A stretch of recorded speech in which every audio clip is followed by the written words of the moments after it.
మోకాళ్లలో గుజ్జును పెంచి నొప్పిని తగ్గించి సర్జరీని దూరం చేసే ఫ్రీడమ్ వాక్.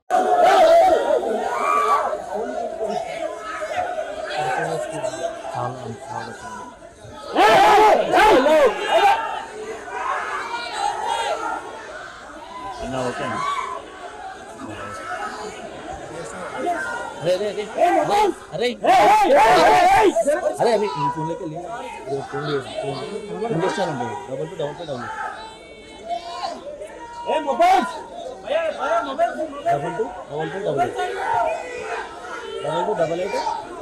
पे डबल వాళ్ళ ఇంజెక్షన్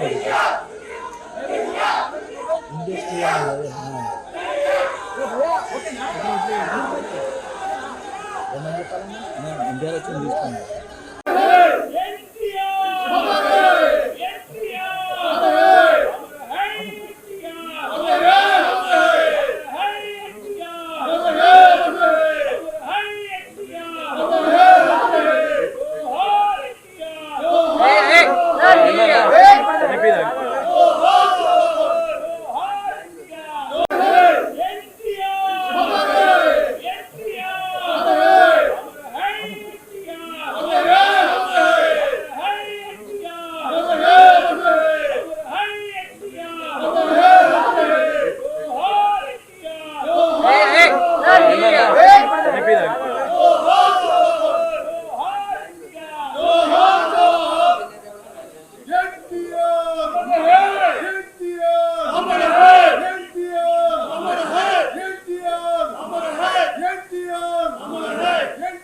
ఇవాళ విశ్వఖ్యాత నట సార్వభౌమ నటరత్న పద్మశ్రీ డాక్టర్ నందమూరి తారక రామారావు గారు తెలుగుదేశం పార్టీ వ్యవస్థాపకులు. ఆయన 101వ ఈ జయంతిని పురస్కరించుకొని మరి ఇక్కడ అందరూ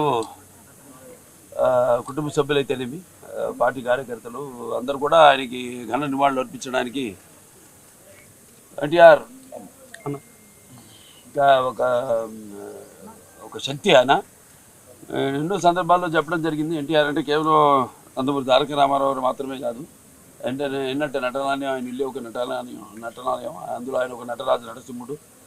టీ అంటే తారామండలంలో తారక ధ్రువ తారకుడు, ఆర్ అంటే రాజర్షి రారాజు రాజకీయ దురంధర యుగంధరుడు, రమణీయ రమ్య కమనీయ సౌమ్య గుణధాముడు అని.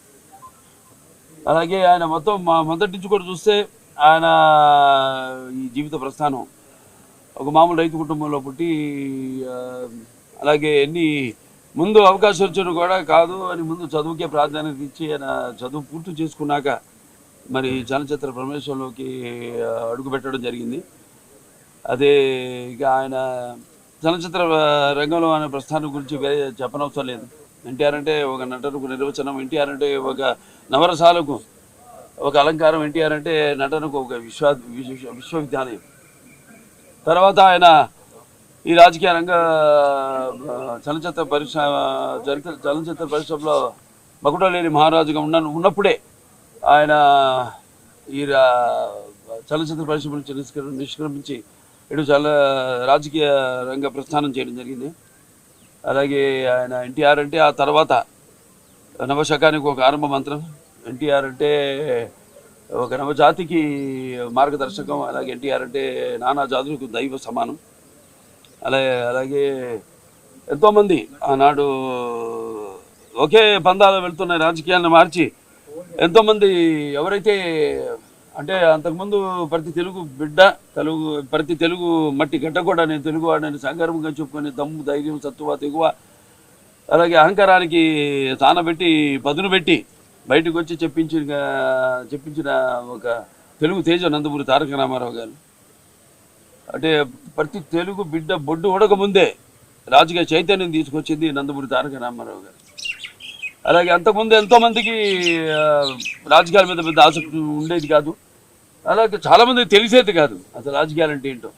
అటువంటిది ఒక రాజకీయ చైతన్యం తీసుకొచ్చి కేవలం రాజకీయాలకు కొంతమందికే పరిమితమైన ఈ రాజకీయాల్లోకి అటు డాక్టర్లు అయితేనేమి, లాయర్లు అయితేనేమి, గ్రాడ్యుయేట్లు అయితేనేమి, పోస్ట్ గ్రాడ్యుయేట్లు అయితేనేమి, అలాగే అభిమానులు అయితేనేమి అందరూ కూడా రాజకీయాల్లోకి తీసుకొచ్చి మరి అంతవరకు ఈ యొక్క అధికారంలో ఉన్న పదవులకు దూరంగా ఉన్న బడుగు బలహీన వర్గాలు అయితేనేమి, వెనకబడిన తరగతులు, అలాగే తాడిత పీడిత కులాలు అయితేనేమి, మైనారిటీలు అయితేనేమి అందరూ కూడా తీసుకొచ్చి సాధారణంగా ఆహ్వానించి అధికారంలో ఉన్న పదవులతో అలంకరించిన మహానుభావుడు నందమూరి తారక రామారావు గారు. అలాగే ఆయన మరి రాజకీయ రంగంలోకి వచ్చాక అధికారాన్ని పార్టీ పెట్టి 9 నెలలకి అధికారాన్ని చేజిక్కించుకుని మరి తర్వాత ఆయన ప్రవేశపెట్టిన ఎన్నో పథకాలు ఎన్నో సాహసోపేతమైనవి, ప్రజలకు ఉపయోగపడేవి, అలాగే ఎంతో సానుకూలమైనవి. ఎన్టీఆర్ రాజకీయాలకు రాకముందు, ఎన్టీఆర్ రాజకీయాల్లోకి వచ్చాక ఆయన ప్రవేశపెట్టిన పథకాలు వాటిని ప్రవేశపెట్టి అమలు పరుస్తూ ముందుకు వెళ్ళడమే తప్పితే ఇప్పుడు ఉన్న పార్టీలకు మన రాష్ట్రంలోనే కాదు దేశంలో కూడా చూసినా మనం ఒక విప్లవాత్మకమైన సంస్కరణలు అయితేనేమి. ఎన్టీఆర్ గారి 101వ జన్మదినోత్సవ సందర్భంగా ఈరోజు ఘాట్కి రావటం జరిగింది. ఆ మహనీయుడు ఎన్ని సంవత్సరాలైనా ఆయన చరిత్ర అజరామరంగానే ఉంటుంది. తెలుగు జాతి ఉన్నంత వరకు తెలుగు వాళ్ళ గుండెల్లో ఆయన స్థిరమైన స్థానాన్ని సంపాదించారు. ఒక నటుడుగాను, అదేవిధంగా గొప్ప రాజకీయవేత్తగాను, భారతదేశంలో కాంగ్రెస్కి యాంటీ పార్టీలన్నింటినీ కూడా ఆయన కలిపి ఒక తాటి మీదకి తీసుకొచ్చి నేషనల్ ఫ్రంట్ స్థాపించి మొత్తం భారతదేశంలోని తెలుగు జాతి గౌరవాన్ని నిలబెట్టిన ఏకైక వ్యక్తి ఒక నందమూరి తారక రామారావు గారు. నేను ఆయన భార్యని అవటం ఎన్నో జన్మలుగా చేసుకున్న పుణ్యం నేనది. ఆ మహనీయుడిని ఇప్పుడు కుటుంబ సభ్యులు మేమే కాదు, యావత్ ఆంధ్ర జాతే కాదు, ఎక్కడ విదేశీయాల్లో ఉన్న తెలుగు జాతి కూడా ఆయన్ని స్మరించుకుంటూనే ఉంది. ఎన్నో చోట్ల మరి ఈ కార్యక్రమం నిర్వహిస్తూనే ఉన్నారు. ఎన్నో అన్నదానాలు జరుగుతున్నాయి, ఎన్నో రక్తదానాలు జరుగుతున్నాయి. ఇన్ని సంవత్సరాలు ఆయన చనిపోయి దాదాపు 28 సంవత్సరాలైంది. 96 ఆయన జనవరి 18వ తారీఖు మనల్ని అందరినీ వదిలిపెట్టి వెళ్ళారు. కానీ ఆయన కీర్తి మాత్రం ఎప్పటికీ చెక్కు చెదరకుండా అలాగే ఉండిపోయింది. అది నిజమైన ఇది అంటే మనిషి పుట్టుక ఎక్కడ ఉంటుందంటే మరణం తర్వాతే ఉంటుంది. మరణించినా బ్రతికుండే వాళ్ళు ఎవరో భగవద్గీత చెప్పినట్టు కూడా అటువంటి మహామనిషి జాతస్య ధ్రువోహి మృత్యు అన్నట్టు మరణం అనేది ప్రతి ఒక్కళ్ళకి అది సహజమైనటువంటిది. మరణించిన బ్రతికి ఉండటం అనేది ఒక్క ఎన్టీఆర్ గారికే సాధ్యపడింది అనుకోవాలా.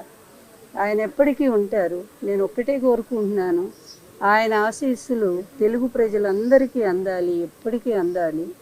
ఆయన ఆత్మ తెలుగు ప్రజల చుట్టూనే తిరుగుతూనే ఉంటుంది. న్యాయం కోసం ఆయన పోరాటం సాగిస్తూనే ఉంటుంది. మళ్ళీ మంచి ఈ ఎలక్షన్ల తర్వాత మంచి పరిపాలన కోసం ఆయన తప్పకుండా ఆయన ఆత్మ ఆశీస్సులు అందిస్తూనే ఉంటుంది. ఆంధ్రప్రదేశ్లో మంచి సుపరిపాలన మళ్ళీ కంటిన్యూ కాబోతూ ఉంది. అదేవిధంగా ఇక్కడ తెలంగాణ రాష్ట్రంలో కూడా మంచి పరిపాలన వాళ్ళు అందించాలని మేము కోరుకుంటూ ఉన్నాము. ఎందుకంటే ఎక్కడున్నా తెలుగు జాతి, తెలుగు ప్రజలు సుఖంగా ఉండాలి. నాయకులైన వాళ్ళు స్వార్థానికి, అవినీతికి తల వంచితే ఏ విధమైనటువంటి శిక్షలు ఉంటాయో కూడా ప్రత్యక్షంగా చూస్తూ ఉన్నాము. అందువల్ల ప్రజల కోసం జీవించే వాళ్ళు నాయకులు అనేది ఎన్టీఆర్ గారు ఒక్కరే చాటి చెప్పారు. అందువల్ల ఆయన స్ఫూర్తితో ఆంధ్రప్రదేశ్లో పరిపాలన అలాగే సాగుతూ ఉంది. అదే కంటిన్యూ అవుతుంది కూడా. అందువలన రేపు 4వ తారీఖు జరిగే ఎన్నిక తర్వాత ఆంధ్రప్రదేశ్ మళ్ళీ ఒక సుభిక్షమైన శాంతియుతమైన పరిపాలన అందుకుంటుందని, అందుకు ఎన్టీఆర్ గారి ఆశీస్సులు నిండుగా జగన్మోహన్ రెడ్డి గారికి అందాలని కోరుకుంటూ సెలవు. సుమన్ టీవీలో మీ పర్సనల్ అండ్ బిజినెస్ ప్రమోషన్స్ కోసం కింది నెంబర్కి కాంటాక్ట్ చేయండి.